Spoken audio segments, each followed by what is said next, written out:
Sir छात्रों की लड़ाई आप लड़ते हैं, इससे एक बदमाशों के जो गुट की बात कर रहे हैं उनको इस चीज़ से क्यों नाराजगी हो रही है? ये समझ से परे है। इसमें अगर पार्टियों की इन्वॉल्वमेंट आती है तो ये भी शर्मनाक बात है कि क्यों पार्टियां इन्वॉल्व हो रही है, कि धमकी दिलाने पर उतर चुकी है। कैंपस में जब मैं ही सेफ नहीं हूँ तो एक एवरेज स्टूडेंट का क्या हाल होगा। कौन है जो चाहता है कि अध्यक्ष बदला जाए, वरुण चौधरी को हटाया जाए? खालसा कॉलेज की बात हो कि वहाँ पे कहा गया आपने दुर्व्यवहार किया है, जो टीचिंग स्टाफ है उससे बदतमीजी कर रहे हैं, लड़ते झगड़ते रहते हैं। देखिए, दिमाग में गांधीवाद है और दिल में शहीद आजम वीर भगत सिंह जी है। आज तक अगर मैं गलत होता तो मेरे को ये छोड़ते नहीं, अगर मैं कहीं गलत होता तो, क्योंकि पुलिस भी इनकी, प्रशासन भी इनका, स्टाफ भी इनका, एफआईआर इन्होंने कंप्लेंट दी है मेरे खिलाफ, परंतु आज तक एफआईआर ही रजिस्टर नहीं, एक सिंगल एफआईआर मेरे अगेंस्ट नहीं है। एक आरोप ये भी लगता है कि ये सारी चीजें करके आपको तो प्रचार मिल जाता है, लेकिन क्लासेस भी डिसरप्ट होती हैं। कई लोग इसका भी कह रहे थे कि शीशा तोड़ने की जरूरत नहीं थी क्योंकि वो तो एसी रोकने के लिए था, इसे जबरदस्ती पॉलिटिसाइज कर दिया है रौनक खत्री ने। अगर बच्चा झुक रहा है तो प्रशासन को भी झुकना पड़ेगा, अगर प्रशासन नहीं झुक रहा तो बच्चा भी नहीं झुकेगा। रौनक खत्री कोई पॉलिटिकल बैकग्राउंड से नहीं आता, एक सामान्य घर का मैं छात्र हूँ, मेरे परिवार में कोई राजनीति में नहीं है। मैं अगर डीयू का अध्यक्ष बन रहा हूँ तो मैं अपनी काबिलियत के दम पे बन रहा हूँ। क्या भविष्य में कभी आपके एज अ बीजेपी मेंबर नजर आने की उम्मीद है? ये बिल्कुल इस बात से मैं सहमत नहीं करूँगा, क्योंकि हमारी विचारधारा, हमारी आइडियोलॉजी और हमारी फ्रीडम। नमस्कार, मेरा नाम है निवेदिता शांडिल्य, साथ में बैठे हुए हैं हमारे साथी पत्रकार हेमंत यादव। आज द चैट रूम में जो गेस्ट हैं उनका नाम है रौनक खत्री, जिनको आप समय समय पर देखते ही रहते होंगे, कभी टीवी पे देख लेते होंगे, पर ज्यादातर सोशल मीडिया पे वायरल वीडियोस में देखते हैं। रौनक खत्री, मैं बता दूं कि एनएसयूआई से जुड़े हुए हैं, छात्र नेता हैं, पूर्व छात्र संघ अध्यक्ष दिल्ली यूनिवर्सिटी के हैं। तो सर, सबसे पहले आपका बहुत स्वागत है हमारे शो में। और क्योंकि बात हुई है सोशल मीडिया पे वायरल होने की, तो तमाम वीडियोस आती रहती हैं, आप काफ़ी अग्रेसिव हो करके छात्रों की बातों को सामने रखते हैं। हम लोगों ने जो द चैट रूम के लिए हमने पूछा कि क्या सवाल पूछना है रौनक जी से, तो जनता ने बहुत सारे सवाल किए, पर उसमें जो सबसे ज़्यादा एक सवाल आया कि इतने फेमस हैं, काम करते रहते हैं, ये एनएसयूआई को इस चुनाव में फिर क्या हो गया, कैसे एबीवीपी आगे निकल गई? इसके कई सारे कारण हैं, सिर्फ ये कारण नहीं है कि चुनाव हार गई एनएसयूआई। इस दृष्टिकोण से देखा जाए, अगर आप देखेंगे तो प्रोफेसर्स की इन्वॉल्वमेंट इस चुनाव में इतनी ज़्यादा थी कि स्टेटस के माध्यम से भी, स्टूडेंट्स को पर्सनली कहने के माध्यम से लेकर, आप जिस भी चैनल पर आप जाएंगे, जो प्रोफेसर एबीवीपी के थ्रू जुड़ा हुआ था, उन्होंने स्टूडेंट्स को कहा कि आप एबीवीपी के पैनल को वोट दो। पहली चीज़। दूसरी चीज़, कई कॉलेजों के अंदर ईवीएम मशीन्स की वोटिंग रोक दी, ये कह के कि मशीन काम नहीं कर रही, और उसमें सिर्फ और सिर्फ प्रेसिडेंट सीट की जो वोटिंग थी उसमें सबसे ज़्यादा इनका टारगेट था कि हमें प्रेसिडेंट अब की बार जीत करके लेकर आना है, क्योंकि प्रेसिडेंट का नाम पूरे देश में होता है, वो सारी दुनिया ने अब की बार देखा। तो इनका जो मेन मकसद था कि प्रेसिडेंट हराना, उसके लिए साम दाम दंड भेद अपनाओ। उसके लिए हमने पिटीशन भी हाई कोर्ट में दाखिल करी है, मैंने 16 दिसंबर को उसकी नेक्स्ट हियरिंग की डेट हमें मिली हुई है।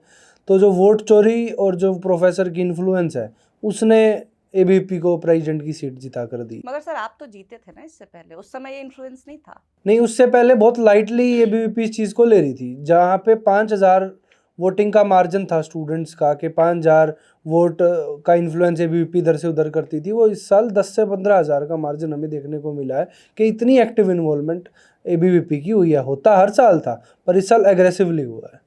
डूसू के हार की वजह आपने बताई। अब मैं आपसे पूछना चाहता हूँ कि पंजाब यूनिवर्सिटी के चुनाव की हार की वजह क्या रही?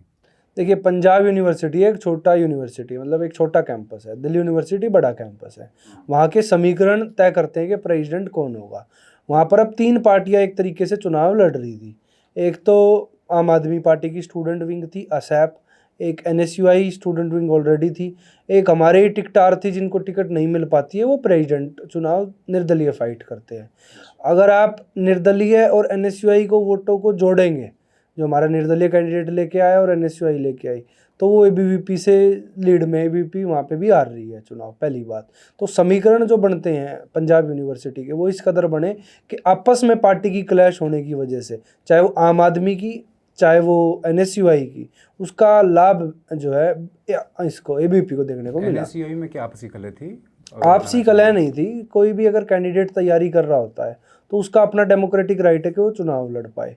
अगर पार्टी ने उसको प्रेसिडेंट कैंडिडेट के लिए नहीं समझा तो उसको टिकट नहीं दी, परंतु अगर वो निर्दलीय लड़ना चाहे तो पार्टी उसको रोक भी नहीं सकती किसी भी कैंडिडेट को, तो जिसके कारण वोटों में क्लैशेस हुए। तो अच्छा, टिकट अभी- बंटवारे को लेके बस एक सवाल, टिकट बंटवारे को लेके किसी भी तरह की झड़प कोई वहाँ पे जो सुमित कुमार जो लड़े थे निर्दलीय जी। वापस, जो एनएसयूआई की तरफ से लड़ने वाले थे, जी वरुण चौधरी कह रहे थे कि मैं इसको लड़ाऊंगा, जी। कन्हैया कुमार कह रहे थे कि नहीं मैं किसी और को लड़ाऊंगा, ऐसा कुछ था? नहीं, ऐसा नहीं था, ये तो पार्टी का डिसीजन होता है कि कौन किसको एट दी लास्ट टिकट देता है, और प्रभजोत सिंह गिल को लास्ट में टिकट दी गई थी, तो जिसका भी डिसीजन रहा हो, परंतु एनएसयूआई का कैंडिडेट था वो, तो उसमें स्टैंप नहीं लगते कि ये वरुण जी का कैंडिडेट है या कन्हैया जी का है, वो वरुण जी- एनएसयूआई का है। सुमित कुमार को 2600 कुछ वोट मिले हैं जी और जिसको कन्हैया कुमार लड़वाया है उसको 1500 वोट मिले हैं। जी। तो निर्दलीय एनएसयूआई ने जिसको लड़वाया। हाँ माफ कीजिए, एनएसयूआई ने उसको लड़वाया, उसको 1500 मिले, और जो निर्दलीय लड़ा, जो पहले एनएसयूआई से लड़ने वाला वाले था थे, सुमित, जी।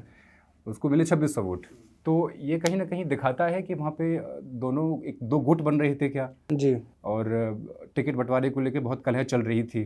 देखिए, आप कैंपस की पॉलिटिक्स में जब जब जाएंगे तो वहाँ ग्रुपिज्म आपको देखने को मिलेगा। एक गुट जो टिकट की दावेदारी करता है, एक दूसरा गुट वो भी टिकट की दावेदारी करता है। अब जिसको टिकट नहीं मिलती वो कई बार विद्रोह में चुनाव लड़ता है कि हम निर्दलीय जीत जाएंगे। पंजाब यूनिवर्सिटी के पिछली बार का भी ये इतिहास रहा कि निर्दलीय कैंडिडेट जो एनएसयूआई से टिकट मांग रहा था, उनको किसी कारणवश पार्टी ने अगर टिकट नहीं दी तो वो निर्दलीय चुनाव लड़ते हैं और वो निर्दलीय चुनाव जीत जाते हैं। और ये पंजाब यूनिवर्सिटी में पहली बार हुआ था। हमेशा से पंजाब यूनिवर्सिटी में या तो एनएसयूआई का दबदबा रहा था या सोपू का दबदबा रहा था। वो दबदबा 50 साल में 55 साल में भी पहली बार अपना परचम लहरा के ये दिखा रही है कि वहाँ जीते। वहाँ वो जीते नहीं है, वहाँ समीकरण उनका जीत का बना है जिसकी वजह से उनकी सीट आई है। अच्छा, मैं पंजाब चुनाव पे फिर से आता हूँ। जी। पंजाब चुनाव हारने के बाद वरुण चौधरी टिकट बंटवारे को लेकर शीर्ष नेतृत्व से शिकायत करते हैं, क्या ये बात सही है? देखिए, वरुण जी जिस पद पर बैठे वो राष्ट्रीय अध्यक्ष हैं। उस पद की जानकारी या तो वरुण जी आपको दे सकते हैं या राहुल गांधी जी दे सकते हैं, जिनको वो कंप्लेंट कर रहे हैं। सोशल मीडिया पर एक नोटिस वायरल होता है जिसमें लिखा होता है कि नया अध्यक्ष चुना जाना है जी। और इंटरव्यू भी तय हो जाता है, और उस पर केसी वेणुगोपाल राव के हस्ताक्षर नहीं होते, लेकिन तो वो कौन है जो चाहता है कि अध्यक्ष बदला जाए, वरुण चौधरी को हटाया जाए? देखिए, पार्टी के अंदर जो मैंने प्रोसेस हमेशा से समझा है, 2 साल के लिए राष्ट्रीय अध्यक्ष का चयन होता है, और जो वरुण जी का टेन्योर है वो अब दिसंबर में एंड होने वाला है। जनवरी से नया राष्ट्रीय अध्यक्ष जो है वो चुना जाएगा। उसकी एक प्रक्रिया, एक प्रोसेस है, और वो इंचार्ज ही प्रोसेस स्टार्ट करते हैं। तो इंचार्ज साहब ने जो नोटिफिकेशन निकाला था उसके तहत उन्होंने एप्लीकेशंस मांगी हैं। जो भी एप्लीकेंट्स हैं राष्ट्रीय अध्यक्ष के लिए दावेदारी ठोक सकते हैं, उन्होंने अपने फॉर्म जमा करे हैं। तो उस पर हस्ताक्षर किसके थे? क्या कन्हैया कुमार जी के हस्ताक्षर थे। लेकिन ये पहली बार हुआ है या पहले ही वैसा होता रहा है कि कोई भी हस्ताक्षर कर सकता है इस तरीके देखिए, नोटिस मेरे आगे इस टाइप से राष्ट्रीय अध्यक्ष चेंज होना मैं पहली बार सारा प्रोसेस मैंने देखा, नोटिस भी पहली बार देखा है। इससे पहले जब वरुण जी चेंज हुए थे, जब मेरे कोई आइडिया नहीं था कि कैसे राष्ट्रीय अध्यक्ष चेंज होते हैं, पहली बार मैं प्रोसेस देख रहा हूँ। अगली बार जब चेंज होगा तब आपको जरूर बता तो सकता हूँ। राष्ट्रीय अध्यक्ष बनने का ऑफर आपके पास भी आया था क्या? ऑफर किसी के पास नहीं होता। एप्लीकेंट्स हैं, स्टूडेंट्स अप्लाई कर सकते हैं, उसमें एनएसयूआई के पोस्ट होल्डर अप्लाई कर सकते हैं। तो जो भी अप्लाई करेगा, जो पार्टी शीर्ष नेतृत्व जिसको सही समझेगी उसको राष्ट्रीय अध्यक्ष बनाएगी। आपने अप्लाई किया? निश्चित रूप से हमने अप्लाई करा है। अच्छा, तो इंटरव्यू की प्रक्रिया कब से शुरू हो रही है या आपका हो चुका है इंटरव्यू? अभी इंटरव्यू की प्रक्रिया शुरू नहीं हुई है, दिवाली के अप्रोक्स इंटरव्यू की प्रक्रिया स्टार्ट होगी। अच्छा, एक चीज़ देखने को मिली है रौनक जी, आप जितने फेमस हैं उतने विवाद हैं आपके साथ। जी। बार बार देखने को मिलता है कि कभी खालसा कॉलेज की बात हो कि वहाँ पे कहा गया आपने दुर्व्यवहार किया है जो टीचिंग स्टाफ है उससे। इवन एक विकलांग टीचर की भी बात उसमें थी कि आपने दुर्व्यवहार किया है। एसआरसीसी में भी आपके की एंट्री इनकी बंद करो, ये स्टाफ से बदतमीजी कर रहे हैं, लड़ते झगड़ते रहते हैं। तो आप एक गांधीवादी पार्टी से जुड़े हुए छात्र नेता हैं, बार बार इस तरह से अग्रेसिव जो है बर्ताव की बात आपकी तरफ से देखने को मिलती है। तो ये विवाद इतने क्यों जुड़ते हैं आपसे, और क्या ये अग्रेशन से ही काम हो सकता है जो आप करते हैं, या फिर आपको लगता है थोड़ा सा टोन डाउन करने की जरूरत है, क्योंकि बार बार आपके ऊपर एक्शन लेने की बात की जाती है? देखिए, दिमाग में गांधीवाद है और दिल में शहीद आजम वीर भगत सिंह जी हैं। तो जो भी विवाद हुए हैं वो तब विवाद हुए हैं जब प्रशासन ने हमारी बात नहीं सुनी, और शायद कोई भी एक आम छात्र जब उसकी बात नहीं सुनी जाती है तो एग्रेसिव होता है, और एग्रेसिव होने के बाद हमने कोई गाली गलौच नहीं की। हमने अगर बात करी है, प्रशासन नहीं सुना है, तो हमने उसको उन प्रशासन को सुनाने का प्रयास अपनी बातों से किया है। और आज तक अगर मैं गलत होता तो शायद बीजेपी का शासन दिल्ली में है, अब सेंटर में तो है ही है, तो मेरे को ये छोड़ते नहीं अगर मैं कहीं गलत होता तो। क्योंकि पुलिस भी इनकी, प्रशासन भी इनका, स्टाफ भी इनका, एफआईआर इन्होंने कंप्लेंट दी है मेरे खिलाफ, परंतु आज तक एफआईआर ही रजिस्टर नहीं, एक सिंगल एफआईआर मेरे अगेंस्ट नहीं है जो कोई प्रोफेसर या फैकल्टी रजिस्टर करवा पाई हो, क्योंकि प्रूफ्स ही नहीं है। कैसे आप मेरे को गलत साबित करोगे? कुछ तो आप प्रूफ्स दोगे। मीडिया में स्टेटमेंट देने से रौनक खत्री गलत साबित नहीं हो जाएगा, तथ्यों पे बात होगी। जिस प्रकार तथ्य भाई लेकर बैठे हैं सामने, वो तथ्य प्रोफेसर्स दे और मेरे को गलत साबित करे, मैं तो तैयार हूँ अपनी गलती मानने के लिए। जी। तो क्या दिल्ली के चुनावों में, दिल्ली डूसू के चुनावों में ऐसा हुआ कि आपकी तरफ से किसी ने प्रचार को कम करने की कोशिश की? कहा गया कि प्रचार मत करो हम एनएसयूआई का, किसी एनएसयूआई के बड़े ही पद के व्यक्ति ने? दिल्ली के चुनाव के अंदर? डूसू नहीं, डूसू के चुनाव के अंदर जो जिम्मेदारी हमें दी गई थी वो जिम्मेदारी हमने निभाई। ऐसा प्रचार में कम या ज़्यादा बढ़ोतरी या कमी कुछ आपको महसूस नहीं हुआ? नहीं, प्रचार बिल्कुल कम नहीं। हो रहा है, कोई भी रोकने की कोशिश कर रहा है? नहीं, ऐसा जैसे पार्टी ने कहा हमने वैसे किया। अच्छा, अब जो खर्चे की बात है, डूसू के चुनावों में आपने एक इंटरव्यू में कहा था कि जो बैनर लगाए जाते हैं, पोस्टर लगाए जाते हैं, उन पर खर्चा आप अगले चुनावों से कम करेंगे, तो इस बार कुछ कम लगा आपको? अब की बार तो बैनरों और पोस्टरों पे तो खर्चा हुआ ही नहीं, क्योंकि जो होर्डिंग, पोस्टर, स्टिकर्स, फ्लायर्स का जो विजिटिंग कार्ड का खर्चा होता था, हर कैंडिडेट्स की टीम उसको बेयर करती थी। अब की बार वो आपको देखने को ही नहीं मिला, सब कुछ हैंड रिटन था। हैंड रिटन पोस्टर, फ्लायर्स थे ही नहीं। तो काफ़ी बदलाव अब की बार इस चुनाव में हुआ है, और वो मुझे खुशी है इस बात की कि वो मेरे टेन्योर से हुआ है। अभी मैं जनता के सवाल पढ़ रही हूँ, तो उसमें एक सवाल काफ़ी ज़्यादा है कि रौनक जी कांग्रेस की सीट से चुनाव में उतर रहे हैं, क्या आप क्या लड़ने वाले हैं? क्या जो छात्रों की लड़ाई है वो छोड़ करके आप नेशनल या फिर किसी राज्य के चुनाव में उतरने वाले हैं? देखिए, ये समय बताएगा, और निश्चित रूप से जितनी जनता जिस क्षेत्र से ज़्यादा प्यार करेगी उस क्षेत्र से चुनाव लड़ेंगे।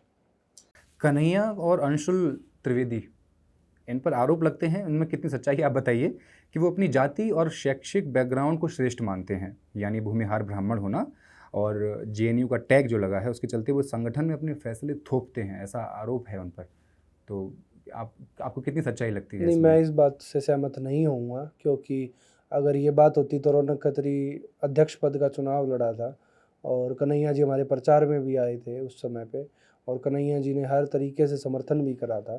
तो एक अध्यक्ष जो आज आपके सामने बैठा है, तो अगर वो इस टाइप की बातें होती और ये सच होती तो रौनक खत्री के साथ आज पॉलिटिक्स में इंटरव्यू नहीं हो रहा होता। तो डूसू के चुनावों में कन्हैया कुमार का पूरा योगदान था, उसकी वजह से हारे हैं हम, तो मतलब आप हारे हैं, तो उसकी वजह कहीं ना कहीं क्या कन्हैया कुमार या आपके प्रचार में कमी, या क्या वजह रही कि आप डूसू का चुनाव हार गए? अब मैं पंजाब के बाद ये सवाल पूछ रहा हूँ आपसे। देखिए, बहुत अच्छा सवाल है ये, जिसमें हमें डिस्कशन की बहुत ज़्यादा नीड है। जी। डूसू का चुनाव जैसे ही अनाउंस होता है, टिकट अनाउंस हो जाती है, उसके बाद 7 दिन का समय मिलता है कैंडिडेट्स को प्रचार करने के लिए।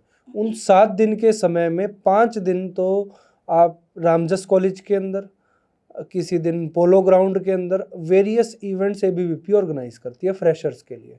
एग्जाम्पल दूंगा, हिमाचल के स्टूडेंट्स के लिए हिमाचली कार्यक्रम, राजस्थान के स्टूडेंट के लिए राजस्थानी कार्यक्रम, बिहार के लिए बिहार मतलब पूर्वांचल सम्मेलन एक अलग, और सारे कार्यक्रम ये दिल्ली विश्वविद्यालय के प्रांगण में, दिल्ली विश्वविद्यालय के ग्राउंड्स में होते हैं, जिसकी परमिशन अगर रौनक खत्री एज अध्यक्ष लेना चाहता कि वीसी साहब आप मेरे को परमिशन दो चुनाव के दौरान मैं भी एक प्रोग्राम करना चाहूँगा, तो मुझे नहीं मिलती, परंतु उनको मिली।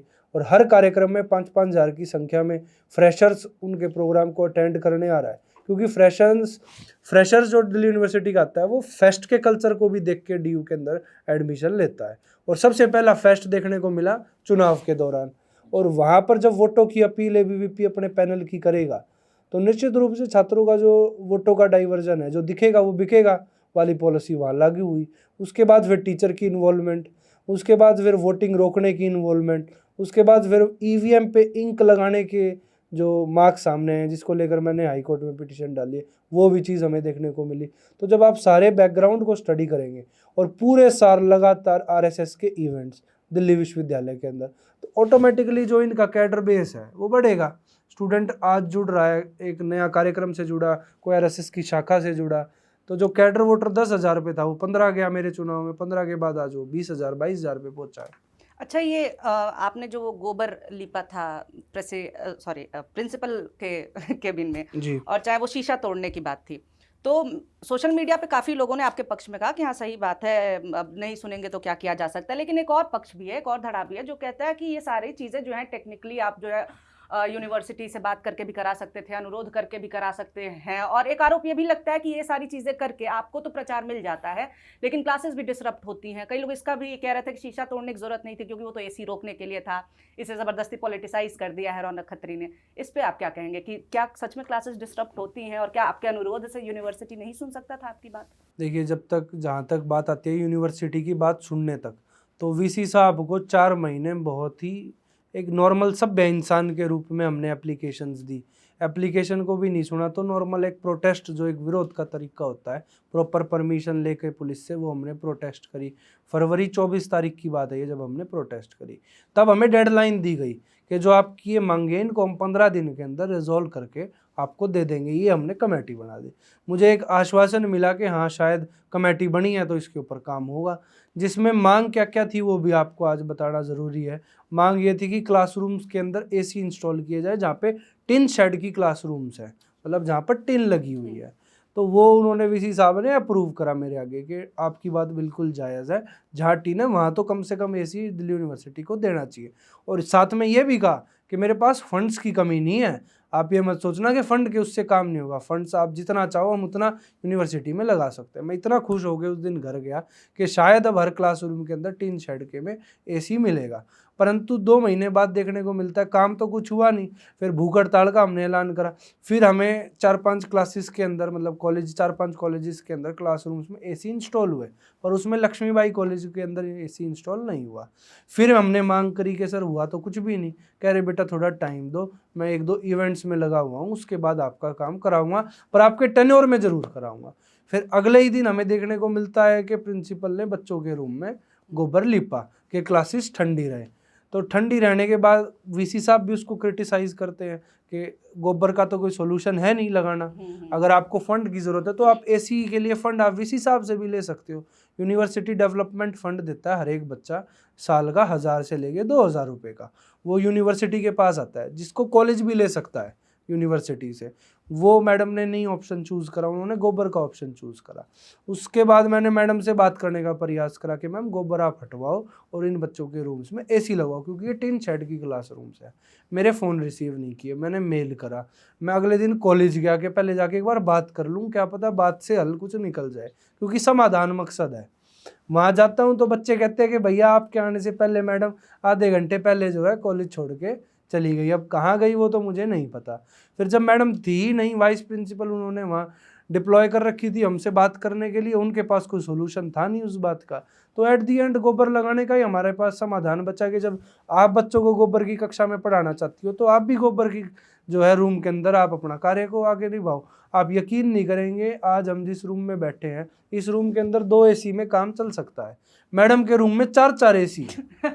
कहाँ से पैसा आ रहा है? 2 टीवी हैं, क्या 2 टीवियों में आप घर में टीवी सीरियल देखते हैं या कोई न्यूज़ देखते हैं? एक ही टीवी से काम चल सकता है। इनके लिए तो फंड की कोई कमी नहीं है, परंतु बच्चों के लिए जब बात आ जाती है तो फंड खत्म हो जाते हैं। और वो जो शीशा आपने हटाया था काउंटर से, शीशे की तो अगर मैं आपको कहानी बताऊं तो उस टाइम पे तो शहीद आजम, मैं कह रहा हूँ वीर भगत सिंह जी मेरे अंदर जन्मे थे। मैं अंदर गया। अब 2 टाइप की राजनीति होती है। एक राजनीति, अगर आप प्रेसिडेंट बन गए तो आपको मौका रहता है कि आप डायरेक्ट जो है डायरेक्टर के रूम में एंट्री करेंगे, एग्जामिनेशन जो कंट्रोलर हेड है, और उनसे अपना काम करवा लेंगे, क्योंकि हमारी पावर है, हमें कोई रोक नहीं सकता।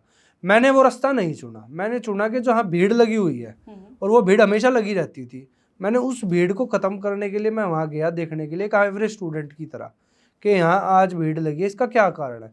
वही कारण था कि जिस विंडो का शीशा तोड़ा, उस विंडो के शीशे पर एक 15,000 का डिप्लॉय करा हुआ एक कर्मचारी बैठा हुआ था, जो किसी सीनियर अधिकारी ने, जिसकी लाख रुपए की तनख्वाह है, उसने 15,000 का वो एम्प्लॉय बैठा रखा, जिसको उसका ज्ञान ही नहीं है कि वो काम कैसे होगा। तो जब मैंने वो वीडियो बनाई, वीडियो बनाने के बाद जब बच्चे झुक झुक के बात कर रहे थे, तब अंदर का जो आक्रोश था वो जागा कि अगर बच्चा झुक रहा है तो प्रशासन को भी झुकना पड़ेगा, अगर प्रशासन नहीं झुक रहा तो बच्चा भी नहीं झुकेगा। तो वो आक्रोश में शीशा तोड़ा। आक्रोश में शीशा तोड़ने के बाद उसका समाधान क्या क्या मिला, आज उस पर चर्चा होनी बहुत ज़रूरी है। जो बच्चा वहाँ बिठा रखा था 15,000 की तनख्वाह के बाद, वो पुराने जो अधिकारी थे वो आके उस कुर्सी पर बैठते और अपना कार्यभार संभालते हैं। जितना अंदर का जितना अंदर के लोग थे, जो प्रोफेशनल्स वहाँ डिप्यूट कर रखे थे उस काम के लिए, वो सारी विंडो फिर से वहाँ खुलने लगी। एग्जामिनेशन डिपार्टमेंट डीयू का सबसे ज़्यादा मैं कहूँगा बिजी डिपार्टमेंट है, क्योंकि उन लोगों पे बर्डन है 7 लाख स्टूडेंट्स का, रिजल्ट भी टाइमली निकालने हैं, पेपर भी टाइमली कराने हैं। उसके बाद जब ये रवैया देखने को मिलता है तो उनकी जो वर्किंग का स्टाइल था वो कमज़ोर पड़ चुका था। परंतु जब हम अध्यक्ष थे तो अध्यक्ष बनने के बाद जो उनकी वर्किंग का स्टाइल था उसमें बच्चों को चेंज देखने को मिला। अच्छा, एक बहुत बेसिक सा साधारण सा सवाल है मेरा। जी। आपकी बहुत बड़ी फ़ैन फॉलोइंग है और ज़्यादातर लोग उसमें जो हैं वो आपकी एज ग्रुप के हैं, 20, 22, 25 साल तक के लोग हैं।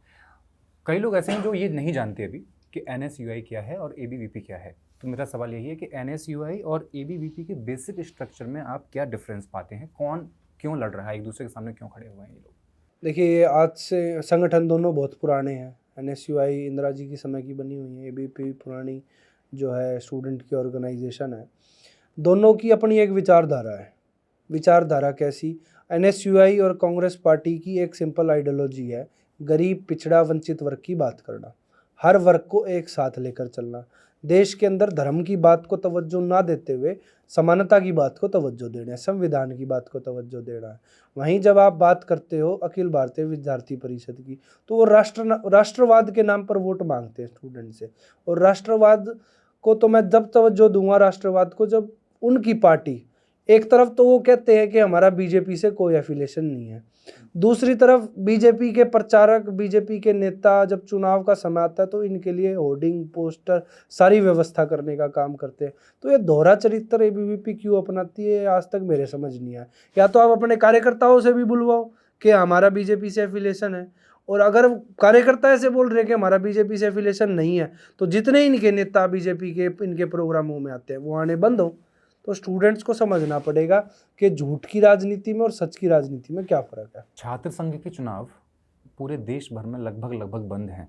जी। दिल्ली में होते हैं, डूसू में होते हैं और GNU में होते हैं। तो इस पे आपका क्या विज़न क्या है कि किस तरीके से पूरे देश में छात्र संघ के चुनाव कराए जाएँ और क्या आपकी प्लानिंग है? कभी सोचा आपने, इस पे विचार किया होगा? देखिए, छात्र संघ चुनाव की अगर बात करूँ तो गिने चुने राज्यों के अंदर छात्र संघ चुनाव है। JNU के अंदर हैं, DU के अंदर हैं, उत्तराखंड के अंदर पिछले 1 साल से बंद थे, अब दोबारा से रिस्टार्ट हुए हैं, PU के अंदर चल रहे हैं, और जितनी बाकी केरला के अंदर भी जो है स्टूडेंट यूनिवर्सिटी के इलेक्शंस हैं। बाकी राजस्थान बंद कर दिए, आप मध्य प्रदेश जाओगे वहाँ यूनिवर्सिटी के इलेक्शन बंद कर दिए। मैक्सिमम जहाँ से गुजरात आप जाओगे, गुजरात बंद कर दिए। गुजरात में तो एजुकेशनल इंस्टीट्यूशंस की हालत जो है जर्जर कर दी है। वहाँ जब मैं गया था गुजरात तब विजिट करा था। तो इसका कारण है, एक कारण कैसा? अब रौनक खत्री कोई पॉलिटिकल बैकग्राउंड से नहीं आता, एक सामान्य घर का मैं छात्र हूँ, मेरे परिवार में कोई राजनीति में नहीं है। मैं अगर DU का अध्यक्ष बन रहा हूँ तो मैं अपनी काबिलियत के दम पे बन रहा हूँ। साथ ही साथ अगर मैं किसी राज परिवार से होता, मेरे घर में दादा परदादा पॉलिटिशियन होते, तो शायद मेरे लिए राजनीति आसान थी, MLA का टिकट आसान था, MP का टिकट आसान था। अब शायद जो मेरे क्षेत्र के जो पुराने राजनेता हैं उनके बच्चे अगर मेरे सामने चुनाव की तैयारी करेंगे तो वो निश्चित रूप से फीके नज़र आएंगे मेरे आगे। तो जो पौध है, जो पौधा है, उसको पहले ही पानी मत दो, उसको सींचो मत, ताकि कल को वो पेड़ ना बन जाए और पेड़ बन के जनता को फल ना दे दे। इस वजह से उस पौधे को पहले ही तबाह कर दो। अच्छा, काबिलियत वाली जो आपने बोली है मैं बहुत अग्री करती हूँ, 100% अग्री करती हूँ। लेकिन देखिए, ये फैक्ट है कि ये चुनाव बहुत महंगे होते हैं। छात्र संघ के जो चुनाव है सारी पार्टियां ही खर्चा करती हैं। और कई सवाल आए हैं, कई लोगों ने आपको डायरेक्ट एड्रेस करते हुए लिखा है कि भैया हम बहुत गरीब हैं और जितना पैसा खर्चा होता है हम कैसे छात्र संघ का चुनाव लड़ सकते हैं, हम कैसे छात्र नेता बन सकते हैं। ऐसे लोगों के लिए आप क्या कहेंगे जो युवा, जिनको इस लड़ाई में आना है मगर वो आ नहीं पा रहे हैं क्योंकि उनको लग रहा है यार पैसा कहाँ से लाऊंगा मैं? देखिए, बहुत अच्छा सवाल है ये, पैसा कहाँ से लाएंगे। आज बात होती है प्रॉब्लम्स की। रौनक खत्री अगर आज एक नाम बना है, प्रेसिडेंट जीता हूँ, तो मैंने मुद्दे उठाए थे। मुद्दे चाहे वो एक कॉलेज के हों चाहे वो यूनिवर्सिटी के हों, स्टार्ट किया था कॉलेज से। सिमिलरली अगर कोई भी छात्र या छात्र नेता बनना चाहता है तो उसको प्रयास करना है कि अपने गली से, अपने कॉलेज से, अपने स्कूल से, जिस भी इंस्टीट्यूशन में वो पढ़ाई कर रहा है या नहीं भी कर रहा, तो क्षेत्र में समस्याएं तो होंगी। क्षेत्र में समस्याएं हैं, फ़ोन सब चलाते हैं, इंस्टाग्राम सब चलाते हैं, फेसबुक, सोशल मीडिया एक टूल है आज के यहाँ सबके पास। तो उस सोशल मीडिया के टूल का इस्तेमाल करना है। आपको अपने क्षेत्र की एक समस्या टारगेट करनी है, उसको सॉल्व कराने के लिए जितना भी प्रयास कर सकता है अगर वो छात्र या वो स्टूडेंट या वो युवा वो करे, वो जब समाधान हो जाएगा तो जनता का समर्थन उसको देखने को मिलेगा। जब जनता आपके साथ होगी तो ना आपको पैसे से परवाह करने की ज़रूरत है, ना आपको पॉलिटिकल बैकअप की ज़रूरत है, क्योंकि जनता जब आपका नाम लेगी और जब जनता लेगी तो उससे ऊपर कुछ नहीं है। अगर आज एक छोटा सा एग्जांपल मैं लूँगा आम आदमी पार्टी का। आम आदमी पार्टी के जो नेता शुरू में थे, शुरू में 2013 में जब ये पार्टी चुनाव लड़ी तो एवरेज घर के जो है विधायक चुनाव लड़े थे। किसी के पास पैसा नहीं था इतना, परंतु ये चुनाव दिल्ली के अंदर लड़े थे और लड़ने के बाद 28-30 सीटें भी जीत करके आए थे दिल्ली के अंदर। तो वहाँ से ये चीज़ साबित होती है कि पैसा पॉलिटिक्स में जन्म नहीं देता। आम आदमी पार्टी ज़ीरो से स्टार्ट हुई थी और उन्होंने अपने आप को सस्टेन किया है। तो सिमिलरली जब एक पार्टी सस्टेन हो सकती है पूरी दिल्ली के अंदर, तो नेता तो बहुत छोटी चीज़ है पार्टी के आगे, वो भी खड़ा हो सकता है। आपने छात्रों की मूलभूत ज़रूरतों के लिए लड़ाई लड़ी, आपने पानी साफ़ पीने के लिए उपलब्ध करवाया, वुमेन सेफ्टी के लिए आपने बसेस 2 बसेस भी चलवाईं। लेकिन सवाल ये है कि आज भी एक ओबीसी या एससी एसटी के स्टूडेंट के लिए पीएचडी में दाखिला लेना, रिसर्च करना या एमफिल करना कितना मुश्किल है। विदित रहे कि ज़्यादातर जो प्रोफेसर्स हैं वो सवर्ण जाति के हैं। आपकी बात से मैं सहमत हूँ। इसके ऊपर मैंने प्रेस कॉन्फ्रेंस भी करी थी। इन्होंने क्राइटेरिया बना रखा है, जैसे यूजीसी का अगर आप रूल पढ़ेंगे तो 75-25 का रेशो होता है उसमें, कि 75 जो % मार्क्स होते हैं वो रिटन टेस्ट के बेसिस पे हों, 25% इंटरव्यू के बेसिस पे हों। और जो डीयू ने इस साल काम किया, डीयू ने इस साल सारा वेटेज इंटरव्यू के मार्क्स को ना देते हुए रिटन टेस्ट के मार्क्स को दे दी और इंटरव्यू के मार्क्स को दिखाया ही नहीं अपनी लिस्ट के अंदर। इसका हमने विरोध करा था। उसमें फ़र्क क्या होगा, जो SC ST OBC का छात्र होगा, अगर उसको इंटरव्यू में ज़्यादा स्कोर मिलना होगा वो नहीं मिलेगा स्कोर, पहली बात। और जिसका स्कोर रिटर्न में ज़्यादा आया होगा वो ऑब्वियसली प्रोफेसर अपॉइंट हो सकता है।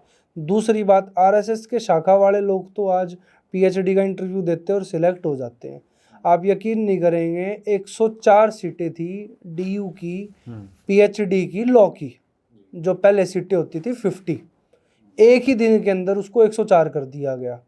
नहीं तो एक पूरा प्रोसेस फॉलो होता है, उस प्रोसेस को फॉलो करने के बाद कमेटी बैठती है, कमेटी डिसीजन लेगी कि कितने PhD की सीटें हम इंक्रीज़ कर सकते हैं, परंतु ऐसा नहीं हुआ था।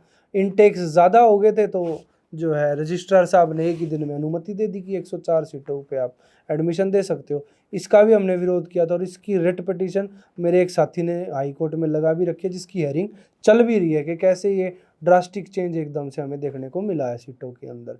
तो जो PhD है, PhD जो बच्चा करेगा वो कल को प्रोफेसर के लिए अपॉइंट ही हो सकता है, बन सकता है प्रोफेसर। तो स्टार्टिंग की जो नकेल है उसको कस लो ताकि बाद में प्रोफेसर भी हमारे भर्ती हो जाए। तो बहुत सिस्टमेटिक ढंग से यूनिवर्सिटीज़ के अंदर पेनिट्रेशन हो चुका है। अच्छा, ये DU में भी आप देखिए कि ABVP ने इस बार बढ़त बना ली। BHU जो है वो ABVP का गढ़ ही माना जाता है, भले वहाँ पे छात्र संघ चुनाव नहीं होते हैं। JNU में पहली बार RSS की शाखा भी लगी है और ये भी देखा गया कि ABVP से जुड़े लोग आकर के मारपीट भी कर देते हैं और उस मामले में कुछ नहीं हो पाता है। तो पूरे जो यूनिवर्सिटी कैंपसेज हैं आप देखिए, ABVP बढ़त बना रहा है किसी ना किसी तरीके से, ठीक है। और आप इस पे ये, जैसा कि आपने पहले भी ये जवाब दिया, क्योंकि उनके पीछे हाथ है, बड़ा हाथ है जी। लेकिन आखिर ये समस्या तो है ना, इसका आप हल क्या निकालेंगे, क्या सोल्यूशन क्या है इसके लिए आपके पास? देखिए, सॉल्यूशन की बात करिए, आज बहुत अच्छा एक सवाल है हमारे सामने कि कैसे इन सारी मनी मसल पावर को, पॉलिटिकल पावर को हम कंट्रोल कर सकते हैं और नीचे ला सकते हैं। मैं चुनाव जीत कर आया, 2 साल लगातार मेहनत करी, पावर तो जब भी थी, सारा सिस्टम तब भी था, परंतु चुनाव जीते, अपनी मेहनत से जीते। 2 साल 3 साल का लगातार संघर्ष, हर दिन संघर्ष था, किसी दिन मैं घर नहीं बैठा था। तो अगर आपको इतने बड़े मनी मसल और पॉलिटिकल पावर को हराना है तो संघर्ष दिन और रात करना पड़ेगा। इसी का एग्जांपल मैं देना चाहूँगा। मैं प्रेसिडेंट जीता, प्रेसिडेंट जीतने के बाद मैं 1 महीने के बाद डॉक्टर भीमराव अंबेडकर एक कॉलेज है, छोटे से कॉलेज से एग्जांपल दूंगा और ये पूरे देश पर बात लागू होगी, हर यूनिवर्सिटी पे। मैं भीमराव अंबेडकर कॉलेज जाता हूँ, आज तक के 50 साल के इतिहास में डॉक्टर भीमराव अंबेडकर कॉलेज से कोई अध्यक्ष NSUI का नहीं जीता, हमेशा से वहाँ ABVP जीतती आ रही थी कॉलेज का अध्यक्ष। वो कॉलेज डुस्सू में भी नहीं आता, मैं फिर भी गया था वहाँ। वहाँ की हमारी जो टीम थी उनको मैं गाइड करके आया, समझा के आया कि आपको पूरे साल मेहनत करनी है, हर दिन कॉलेज के क्लासरूम्स विजिट करने हैं, बच्चों से मिलना है, बच्चों को समस्याएं बतानी है कि इतने साल से इनका अध्यक्ष है परंतु समस्या का समाधान नहीं हुआ। तो ये बात जब जिस दिन आप बच्चे को समझा दोगे तो बच्चा आपका है। उस कॉलेज के अंदर हमें बदलाव देखने को मिला। इस साल में NSUI का अध्यक्ष जीत के आया है वहाँ का प्रिंसिपल हैरान है कि कैसे जो है एबीवीपी यहाँ हार गई। उसका कारण ये था कि जब हम जीत कर आए 8 महीने से वो टीम सिर्फ 10 लड़कों की टीम थी जिसमें 2 लड़कियां थी। वे दिन और रात मेहनत कर रहे थे और उनको मेरी बात समझ आ गई थी कि बच्चा वोट देगा क्लासरूम का। तो क्लासरूम्स में जाओ, अपनी बात समझाओ, अगर बच्चा एग्री होगा तो जीत कोई रोक नहीं सकता। वो चीज़ देखने को मिली। ठीक उसी प्रकार डुस्सू इलेक्शन हम जीते और उसी प्रकार अगर पार्टी शीर्ष नेतृत्व मौका देगा तो देश के अंदर हर यूनिवर्सिटी के अंदर हम अपनी जो स्ट्रैटेजीज़ हैं वो इम्प्लाई करेंगे। तो पंजाब की हार और डूसू की हार के बाद क्या एनएसयूआई कांग्रेस के लिए ताकत बन पाएगी या अंदरूनी कलह इसको और कमज़ोर कर देगी? देखिए, पार्टी शीर्ष नेतृत्व का डिसीजन होगा। निश्चित रूप से एनएसयूआई बैकबोन है कांग्रेस पार्टी की, ये बात स्पष्ट है, क्योंकि स्टूडेंट्स और जेनजी के ऊपर राहुल जी भी ट्वीट कर चुके हैं और जेनजी की भूमिका बता चुके हैं। और जेनजी सिर्फ और सिर्फ एनएसयूआई के अंदर ही हो सकते हैं, क्योंकि 30 साल के बाद जो युवा है वो यूथ कांग्रेस में चला जाता है। तो 30 साल तक तो जेनजी की जो भूमिका है वो हम ही निभा सकते हैं, एनएसयूआई निभा सकती है। तो निश्चित रूप से एनएसयूआई को और मजबूत करेंगे और मिलकर देश के अंदर इसको और ग्राउंड लेवल पर लेकर जाएंगे। जेनजी शब्द को तो बहुत विवादित कर दिया गया है कि आप जो है लोगों को आक्रोशित करने की कोशिश कर रहे हैं। तो जेनजी शब्द का इस्तेमाल जो आप इसीलिए कर रहे हैं क्या कि ये लोग भी चिढ़े थोड़ा? नहीं, जेनजी शब्द का इस्तेमाल इसलिए नहीं कर रहा कि लोग चिढ़े। जेनजी को अपनी भूमिका समझनी पड़ेगी, because they are the educated youth और उन्होंने फ़ोन पे दोनों पार्टियों के जो डिसीजंस रहे हैं वो ऑब्जर्व करें, देखें और फाइनल कंक्लूजन अब जेनजी को तय करना होगा। आपने बोला कि आप बहुत साधारण परिवार से आते हैं। एक साधारण परिवार इतनी बड़ी पीआर टीम को कैसे मैनेज कर रहे हैं? कैसी पीआर टीम? जिस तरीके का आपका पीआर का काम है, हर जगह आपकी वीडियोस दिख रही हैं, इतना बड़ा काफिला आपके साथ चलता है, इतनी बड़ी बड़ी गाड़ियां हैं और इतनी फैन फॉलोइंग आपकी लगातार बढ़ ही रही है। यस, देखिए, डीयू के अंदर 7 लाख स्टूडेंट्स हैं। उन 7 लाख स्टूडेंट्स के अगर आप माइंड की बात करोगे तो ब्राइटेस्ट माइंड दिल्ली यूनिवर्सिटी के स्टूडेंट्स का होता है। तो वही सारी टीम है जो मेरा पीआर मैनेज करती है। टीम नहीं है, वे भाई हैं जो हमने कमाए हैं, दोस्त हैं जो हमने कमाए हैं, जो हमारे लिए काम करते हैं, रिसर्च करते हैं, सोशल मीडिया संभालते हैं और ऊपर ले जाने के लिए उनका मकसद फिक्स है कि देश के अंदर जो बदलाव ला सकता है तो बदलाव लाने के लिए हम दृढ़ संकल्पित हैं। उसको लेकर चाहे सोशल मीडिया यूज़ करनी हो, चाहे ग्राउंड पे काम करना हो, वे तैयार हैं। अच्छा, हम लोग समापन की तरफ बढ़ेंगे और ये बात मैं पहले इसलिए बता रही हूँ क्योंकि हमारे जो साथी हैं ये आखिरी सवाल बोल के 3 सवाल पूछ लेते हैं, तो आप तैयार रहिएगा उसके लिए। लेकिन अभी चैट रूम को लेकर के जो सवाल थे उसमें बहुत लोग लिख रहे थे कि भैया बिहार कब आएंगे, आपके लिए वो लिख रहे थे। तो देखिए, आपका एक फैन फॉलोइंग है, बिहार के भी जो यूथ हैं वो आपको जानते हैं, उसका फ़ायदा होगा अगर आप बिहार जाएंगे। तो क्या बिहार चुनाव में कुछ रोल होगा आपका, कुछ करते नजर आएंगे? रोल 11 अक्टूबर के बाद आपको जल्दी ही हम बिहार में दिखेंगे और सारी भूमिका तय है। अक्टूबर नवंबर के कैंपेन्स हमने बिहार के लिए प्लान करे हैं, तो बिहार में एक्टिव रहेंगे। अच्छा, राजनीति में जब भी आए, नेशनल राजनीति में, क्योंकि अभी भी राजनीति में हैं आप लेकिन छात्र नेता हैं, तो कौन सी सीट लेना पसंद करेंगे? किस लोकसभा लड़ेंगे, विधानसभा लड़ेंगे? कुछ तो प्लान होगा आपका इसके बाद, जस्ट टीयू के बाद। देखिए, प्लान है, परंतु प्लान ये है जहाँ से जनता का समर्थन ज़्यादा मिलेगा तो वहाँ से चुनाव लड़ेंगे और पार्टी लोकसभा के लिए मौका देगी तो लोकसभा का चुनाव भी लड़ेंगे, 29 में ही लड़ेंगे, और विधानसभा का मौका देगी तो विधानसभा भी लड़ेंगे। क्योंकि हमारे शो का नाम चैट रूम है और अब वक्त है कि हम ऑडियंस के कुछ सवाल लेंगे। तो ये आखिरी राउंड है इस शो का। तो पहला सवाल अरबाज शमसुद्दीन पूछ रहे हैं कि ऐसी क्या वजह रही, आपने यूनिवर्सिटी में काम भी बहुत करवाए, आपकी वीडियो भी बहुत आती थी फिर भी आप चुनाव ही हार गए? ये स्पष्ट था दुनिया के सामने कि किस प्रकार एबीवीपी ने मनी, मसल और पॉलिटिकल और प्रोफेसर्स की पावर का यूज़ करके अध्यक्ष पद जीता है। उपाध्यक्ष पद पे जो हमारे उम्मीदवार थे वो सबसे मजबूत थे, उनको जो वोट मिली है वो प्रेसिडेंट से भी ज़्यादा वोट मिली है। अगला सवाल है सन ऑफ ब्राह्मण पूछ रहे हैं और सबसे पहले लिख रहे हैं कि सॉल्यूशन चाहिए। बिल्कुल सही है। ऐसा नहीं लगता कि आज की डेट में जितने भी दंगे बवाल हो रहे हैं, फिर चाहे वो नौकरी को लेके हो या फिर धर्म या किसी स्पेसिफिक पंथ को लेके, इन सब के पीछे का रीज़न है भारत की पॉपुलेशन। तो भारत की पॉपुलेशन कम करने का क्या कोई मास्टर प्लान है हमारे छात्र नेताजी के पास? देखिए, भारत की पॉपुलेशन को 2 नज़रिए से देखा जाना चाहिए। भारत को युवाओं का देश कहा जाता है। अगर युवाओं की एनर्जी को आप सही जगह लगाएंगे, सही जगह इस्तेमाल करेंगे, तो शायद आज हमारा देश अमेरिका को भी पीछे कर सकता है। अगर एनर्जी चैनलाइज करेंगे तो पॉपुलेशन कंट्रोल इतनी बड़ी आज के टाइम में प्रॉब्लम नहीं है। पॉपुलेशन को यूटिलाइज करना आज के टाइम में सरकार के सामने प्रॉब्लम है, वो यूटिलाइज करनी पड़ेगी। तो युवाओं की ताकत को यूटिलाइज किया जा रहा है, धार्मिक मेले लगाए जा रहे हैं, आयोजन करवाए जा रहे हैं, इतने ये जी। मेला वो मेला, उसमें तलवारें लेके लोग निकल रहे हैं भगवा बांध के, तो आपको अब एनर्जी नहीं दिखाई दे रही है? और एनर्जी दिखाई दे रही है, डाइवर्टेड एनर्जी है। आप वहीं नेताओं के बच्चे देखेंगे तो विदेशों में महंगे महंगे ऑक्सफोर्ड और लंदन स्कूल ऑफ इकोनॉमिक्स जैसे कॉलेज में पढ़ाई करते हैं, और हम धर्म के नाम पर लड़ाई करते हैं। जी। आदर्श सवाल पूछ रहे हैं, क्या आप फ्यूचर में एमपी सीट के लिए लड़ोगे कांग्रेस की तरफ से? बिल्कुल लड़ेंगे अगर पार्टी मौका देगी तो। जी। गुरमीत मंगलोरा का सवाल है, what should be the mindset of a person in his teen life to enter in the politics, and what should one can do to achieve it at his earliest age and maintain it for the whole life, and how to increase step by step from a locality to the country's king? मतलब किस तरीके से अच्छा teen सवाल life है। से? जैसा मैंने मैम को बताया कि एक लोकल इशू फाइंड करना है, उसको सॉल्व कराना है, जनता का साथ मिलेगा तो ऑटोमेटिकली आप फिर स्टेट के मुद्दे भी उठाओगे, आगे चल के देश के भी। आनंद जी पूछ रहे हैं कि हमें पता है कि बीजेपी बुरी है, लेकिन कांग्रेस भी दूध की धुली नहीं है, आप हमेशा कांग्रेस का पक्ष क्यों लेते हैं? देखिए, कांग्रेस का पक्ष लेने की बात नहीं है। आज नेता प्रतिपक्ष राहुल गांधी जी सदन में जब बात करते हैं तो युवाओं की बात कर रहे हैं, किसानों की बात कर रहे हैं, शोषित वंचित पिछड़े वर्ग की बात कर रहे हैं। शायद वो बात हमारे प्रधानमंत्री नरेंद्र मोदी जी नहीं कर रहे। मैं तो एक नॉर्मल स्टूडेंट की बात करूँगा। न्यू एजुकेशन पॉलिसी हम पे लागू कर दी गई, परंतु स्टूडेंट का रिव्यू आज तक उस पर नहीं लिया गया। वो बात राहुल गांधी जी ने सुनी, मोदी जी सुनते तो हमें और अच्छा लगता। इसी से जुड़ा एक सवाल आगे पूछ रहे हैं Ayush Sharma ji, if Raunak Khatri were the education minister of India, what would be the first 5 steps he would take? बहुत अच्छा सवाल है। पहला कदम इंफ्रास्ट्रक्चर को सुधार करेंगे। जो क्लासरूम्स की हालत है, कॉलेजेस की हालत है, उसको सुधार की ज़रूरत है। दूसरी, स्किल डेवलपमेंट के कोर्सेज़ को एनहांस किया जाएगा। जहाँ मशीन लर्निंग, रोबोटिक्स, एआई की बात होती है, सिर्फ वो बातों तक होती है, ज़मीनी स्तर पे एक भी कॉलेज में आपको सरकारी कॉलेज के अंदर रोबोटिक्स या मशीन लर्निंग नहीं सिखाई जाती। तो स्किल डेवलपमेंट पे हमारा फोकस रहेगा। तीसरा, जो रोज़गार की बात आती है, एम्प्लॉय से लेके एंटरप्रेन्योर बनने तक का सफ़र कोई ज़्यादा दूर नहीं है। तो हमारा फोकस रहेगा कि बच्चा एम्प्लॉय नहीं एंटरप्रेन्योर बने, और जो साथी रोज़गार लेना चाहे वो अपने ही कॉलेज के एक साथी के साथ रोज़गार का कनेक्शन बनाकर और एक स्टार्टअप मतलब प्लेटफॉर्म को हम बूस्ट करेंगे। चौथा, अगर मैं बात करूँ कि कभी भविष्य में मौका एजुकेशन मिनिस्टर बनने का मिलेगा, तो जो न्यू एजुकेशन पॉलिसी हम पर लागू की गई है उसमें टीचर्स को कोई ट्रेनिंग नहीं है।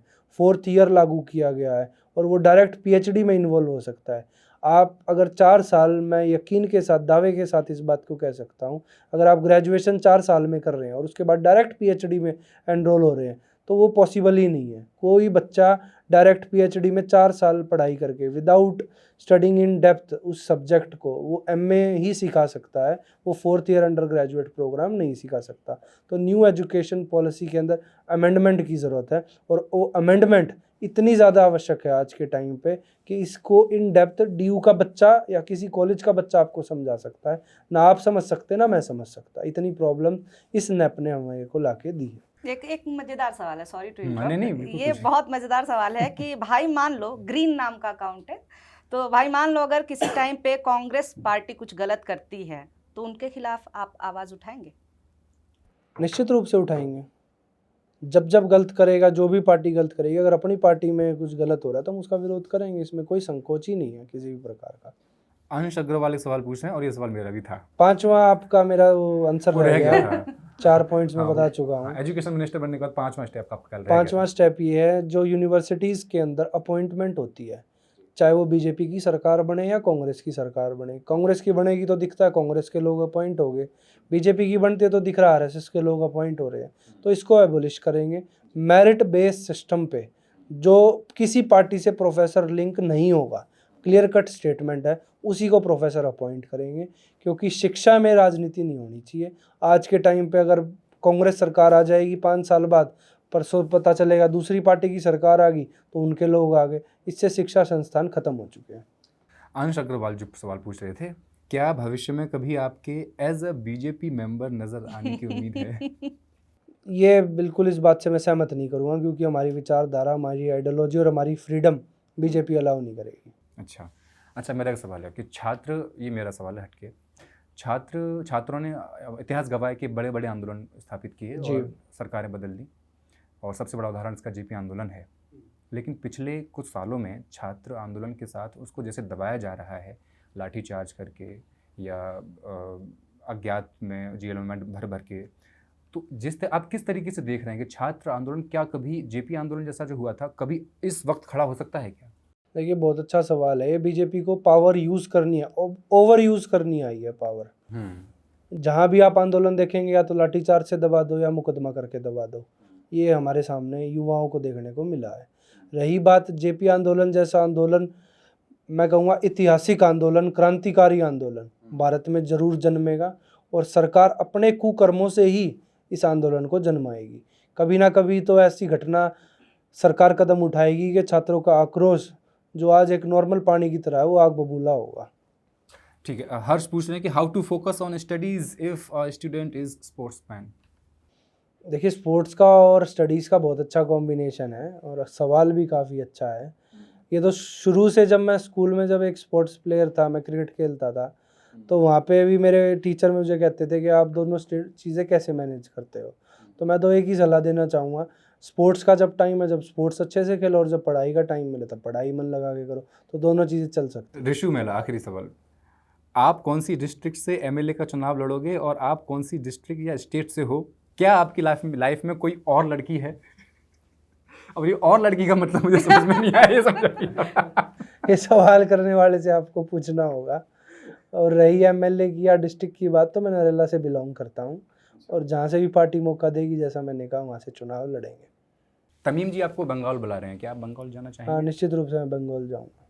चलिए ठीक है, तो समापन आपके करिए। इतने सारे क्वेश्चंस इनके अंत में आने लगते हैं ना, मैं बोल ही रही होती हूँ, कहते एक और आखिरी सवाल। आखिरी सवाल का मतलब आखिरी होता तो है। ये वैसे सारे तो सवाल ऑडियंस आपके थे, हमने सारे सवालों को कुछ सवालों को लेने की कोशिश की है।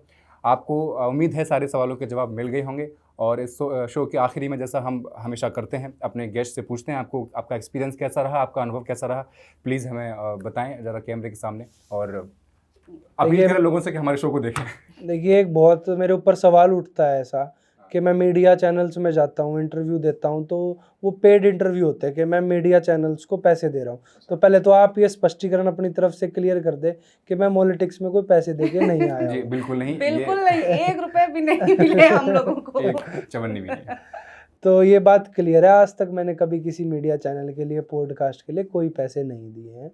और मॉलिटिक्स वो चैनल है जिसको मैं शुरू से फॉलो करता आया हूँ, जब डुस्सू प्रेसिडेंट भी नहीं था, एक नॉर्मल स्टूडेंट था, जब से फॉलो करता आ रहा हूँ और एक्चुअल मुद्दों पे पॉलिटिक्स बात उठाता है। और यहाँ आके मुझे फुल फॉर्म भी पता चली है, इन्होंने कहा है मीडिया ऑफ पॉलिटिक्स। और ये हकीकत है कि एक्चुअल जो मीडिया है पॉलिटिक्स की, वो कहीं ना कहीं देश में कमज़ोर पड़ चुकी है और उसको पॉलिटिक्स भरपूर रूप से दिखा रहा है। आप लोगों ने ये पूरा एपिसोड सुना, आपने रौनक जी को सुना, हम लोगों को सुना, कैसा लगा आपको बता दीजिए। कोई चीज़ अच्छी लगी है तो भी बता दीजिए, बुरी लगी है तो भी बता दीजिए। और जो पेड वाली बात है, अगर पेड होता ना तो इतने डायरेक्ट और तीखे तीखे सवाल हम नहीं पूछ पाते क्योंकि उसका मिजाज फिर अलग हो जाता। तो इसीलिए जो भी, और आगे भी आप किस तरह के लोगों को हमारे चैट रूम में देखना चाहते हैं, कौन चाहते हैं कि अगला गेस्ट हो, ये भी आप सजेशन दे सकते हैं। क्वेश्चंस के लिए हम लोग अगले गेस्ट से पहले ही एक बार हम ये आपसे बता देंगे कौन गेस्ट आ रहा है। आपको बताना होगा क्या क्या क्वेश्चन हम पूछ सकते हैं। इसके लिए आपको हमें इंस्टाग्राम पे फॉलो करना होगा, इंस्टा और ट्विटर पे भी करना होगा। बाकी तो यूट्यूब तो सब्सक्राइब करना ही है, क्योंकि हम हर शो के अंत में यही बोलते हैं। तो बहुत शुक्रिया आप सभी का ये वीडियो देखने के लिए, ये प्यार देने के लिए बहुत शुक्रिया, बहुत धन्यवाद। और रौनक जी आपका आने के लिए बहुत बहुत शुक्रिया। बहुत शुक्रिया।